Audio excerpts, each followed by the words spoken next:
Hello po mga ma'am and sir, good day. Ako po si RV, driving instructor po ako. Ito pong vlog, pasensya na medyo first time ko. Ito pong vlog na gagawin ko is for defensive driving. Ibig sabihin po yung safety driving sa daan.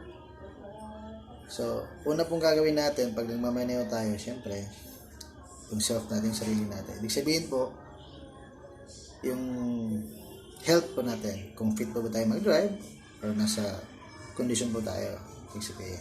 Kung okay po, the next po na gagawin natin, syempre, yung pag-check ng kotse. So, una po gagawin natin, before ka papasok ng kotse, syempre, check po muna po if you have the papers. Ibig sabihin po yung registration ng kotse, yung car. So, ito po yun. Dalawa po ito. Ito po. Ito po yung OR. Ito po yung CR. Ibig sabihin po ng OR, Official Receipt.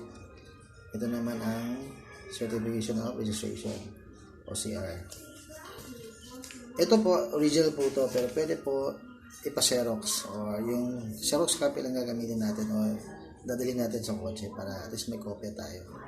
Ang purpose po niyan, syempre, if you're traveling somewhere, ibig sabihin po hindi sa lugar natin, sa city, sa ibang city, alam naman natin na ibang city medyo may sarili ng mga guidelines o batas sa city nila, so medyo stricto.